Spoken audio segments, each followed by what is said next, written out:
body fire. To carve your name into history with work ethic and vision and unbreakable will. You were built to lead your life. And what is the mission? To become the man no one thought you could be. Especially the man you used to be. That is your duty now. Not to outshine others. Not to prove the doubters wrong. But to prove your highest self right. Thank you so much for being here. In this video, I decided to make a little painting. Went for a circle canvas today, something that's a little out of my usual wheelhouse, but it gave me a fun and challenging new composition to work with. Um, and I decided to paint one of the statues that I actually saw at the Met in New York, because I just got back from seeing it. It was honestly such an incredible experience, and I'll tell you about that a little more later. But for this painting, I decided to go in with oil. I had done a couple of marks with color pencil beforehand just to try and figure out the size that I wanted and figure out the layout, because I knew I wanted to play on the shape of the circle. And since the statue that I'm painting has this nice curve, I figured it'd be perfect. It would kind of fit in the curve of the circle. So, but I went in with just some oil paint, and I used some Gamsol to kind of thin it out on certain sections. And I just kind of slowly built up layers. My palette was pretty simple today. I did Payne's gray, a rose pink, white, and a translucent gray.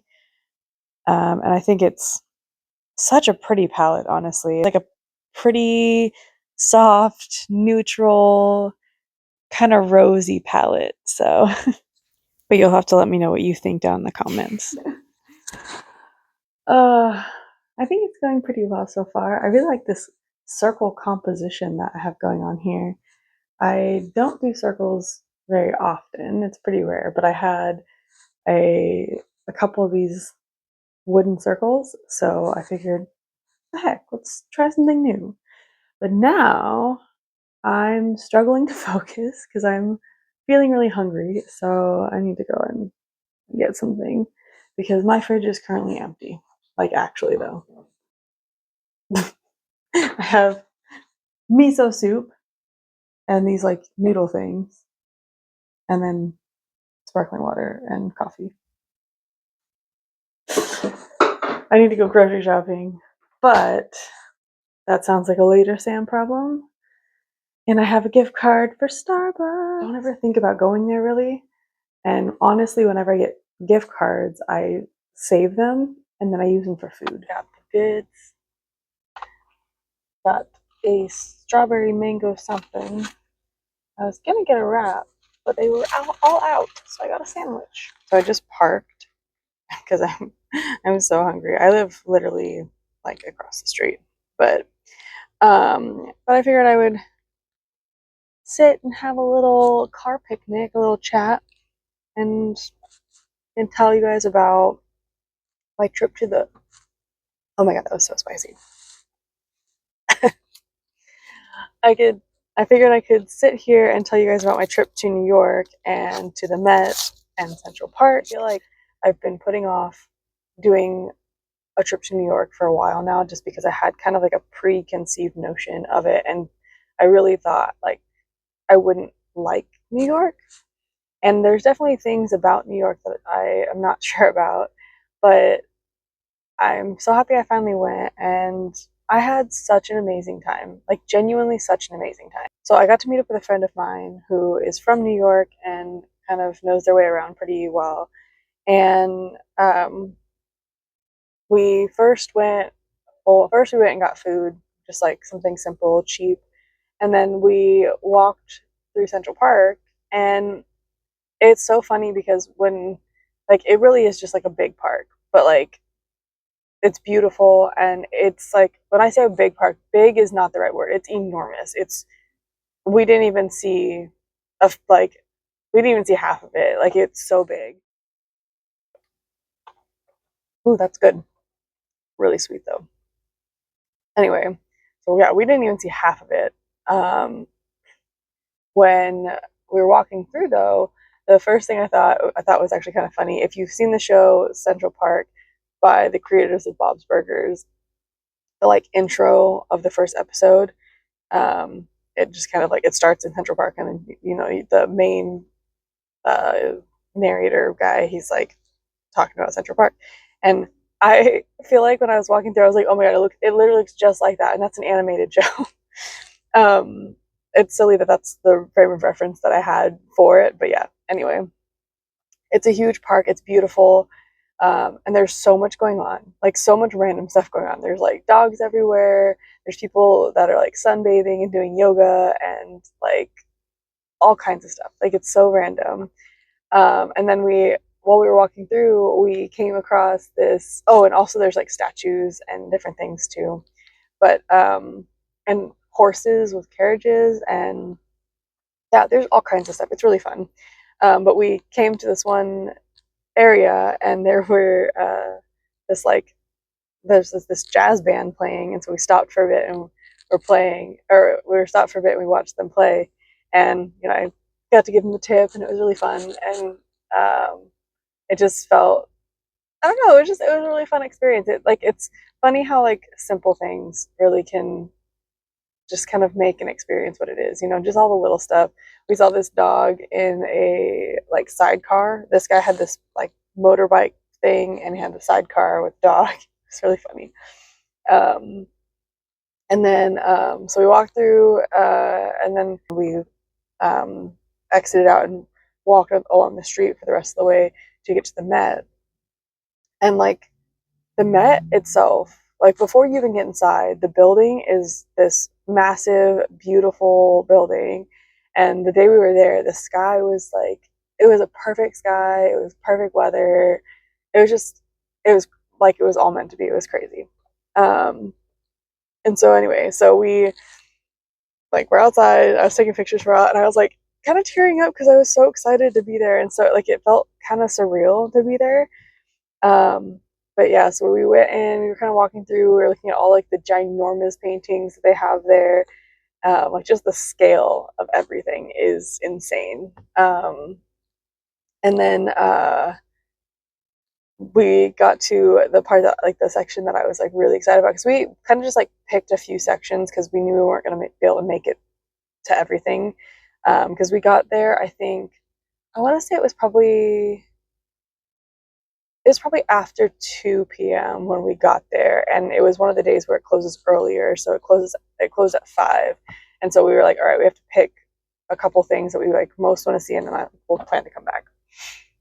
So we kind of walked through some of the sections, with like European paintings, and we ended up getting like, I told him I really wanted to see like the Greek and Roman um, like sculpture section, and so we went over there, and I was so excited, and that was like for me the highlight. I think just like being in there and sketching the statues. I feel like I've kind of like, that's the part that I was really looking forward to. Like, of course, being in the Met is really cool and it's really beautiful and it's fun watching other people enjoy the art, and it's fun just seeing how big all the pieces are.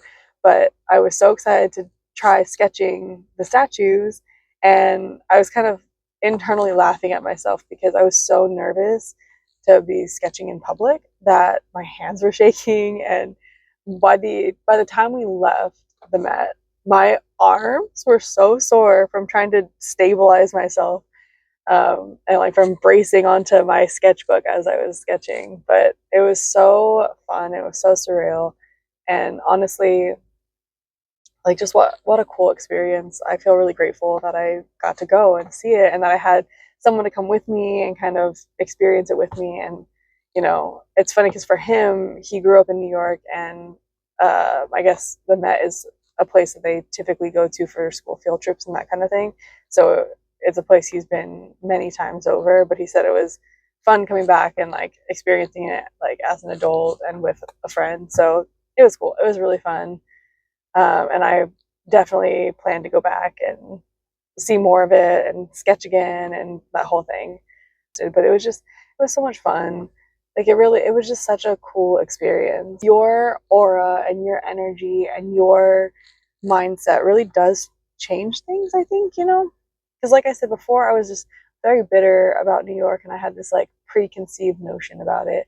And I think lately I've noticed something has kind of shifted for me. Something is kind of unlocked where I feel like I'm finally, it's like I've been set free a little bit and I'm not so afraid to explore just the different sides of myself and to just enjoy life and to not take everything so gosh darn seriously and to, you know, realize that we can be wrong about stuff, about what we think we're gonna like. We might actually like we might think we're gonna hate something and then end up finding out it's our favorite thing, or you know, we might not want to go do something and then we go anyway and we are positive about it and then we meet the coolest people that we've ever met. And you know, I just think it's just really interesting.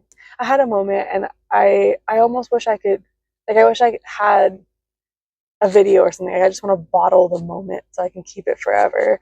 But when I went back, so I flew in for work to New York.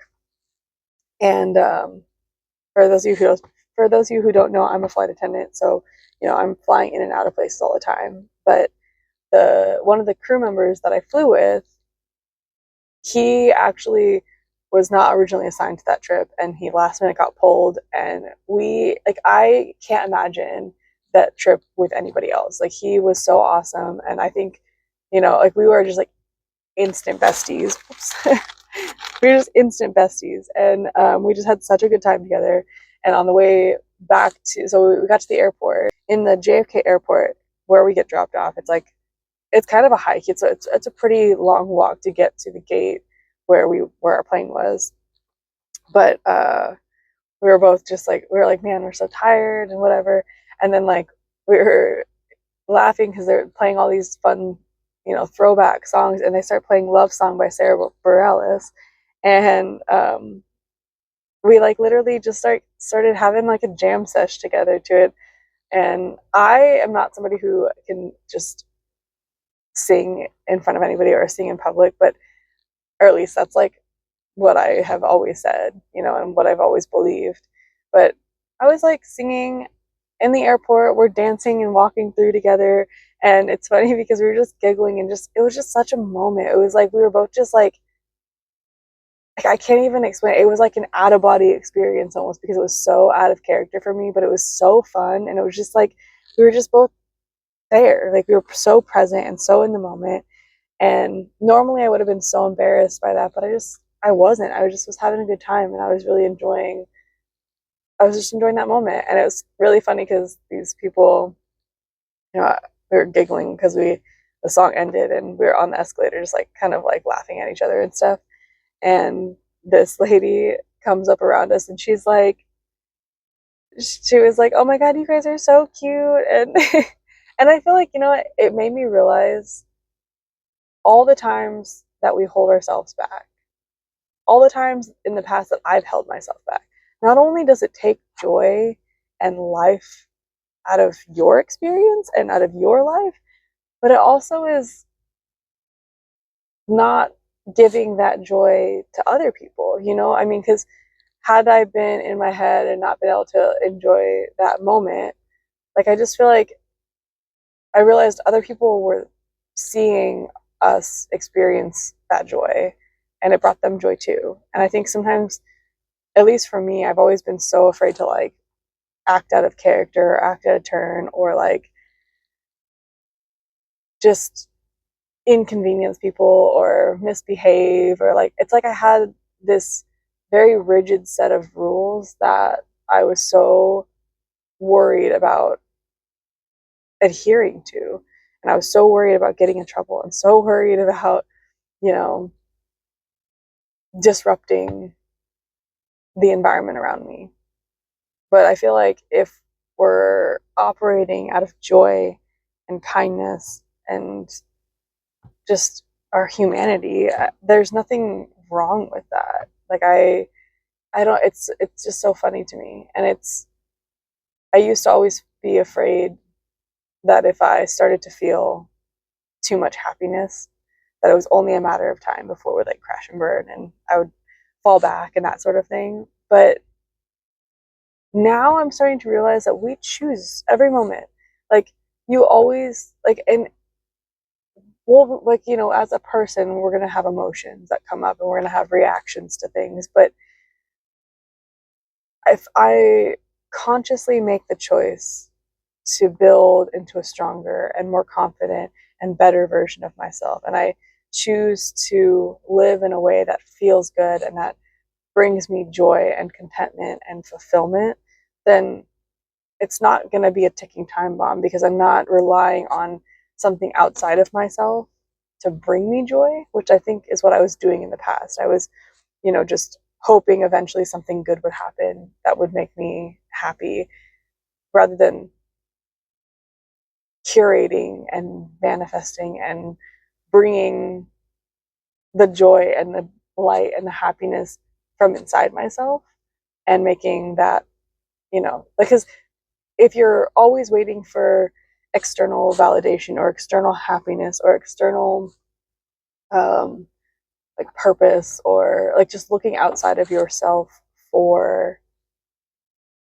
anything in life regarding yourself, it's always going to be fleeting because you can't predict or control anything outside of yourself. You know, life is happening all the time, and there are people who have their own set of objectives and set of goals, and um, they're going to act the way that they act. And the only one that you really have control over is yourself. And so if you decide that you're going to prioritize your well being and your self development and your contentment and your personal growth and building up the competency that'll then eventually give you the confidence. If you choose to do that instead of looking outside of yourself, then it's like success, fulfillment, and happiness becomes more guaranteed. And so that's the place that I'm trying to operate out of from now moving forward.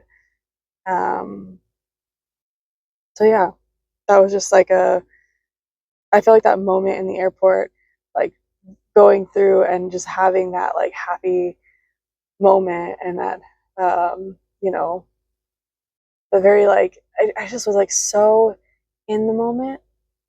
And that's why I kind of wish I could just have like, I wish I could see it from the outside, you know, and see what it looks like because I know what it felt like. And I just wish I could bottle it so I could save it forever. Um, but I think it kind of, it just gave me a perspective like, this is what can, like, this is the kind of moment and this is the kind of feeling that you can have when you choose to build from the inside out and you choose to just set yourself free and to let yourself exist and to not feel like you have to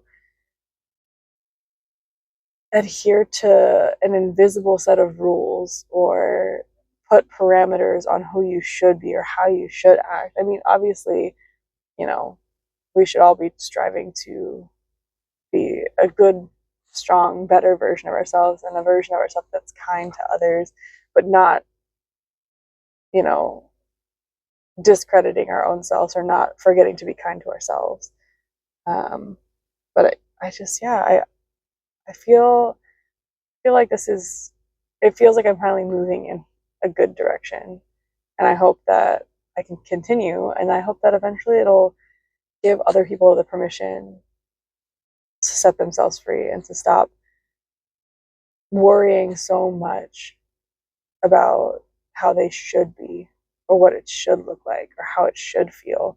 And instead just be and just experience life like unrestricted, uninhibited. Like, yeah, I want us to be happy, all of us. I want us to, you know, live in a world that's kind, where love is abundant, and there's not really these rigid rules about who or how you should be. Anyway, I should eat this. I feel like I've been talking all the time and my sandwich is like getting cold. Good. Really good. Alright, see you back at the studio. I had planned to work some more on this painting, but the day got away from me. I went and trained, did some grocery shopping, and by the time I was finished with everything, I was so beat. So I'm actually calling it here. But hopefully in the next video, I'll finish this one up and you guys can tell me what you think. If you liked this video, give it a thumbs up, and until next time, stay humble, stay kind, and chase your highly improbable dreams. Because, hey, you're far more capable than you think. Bye!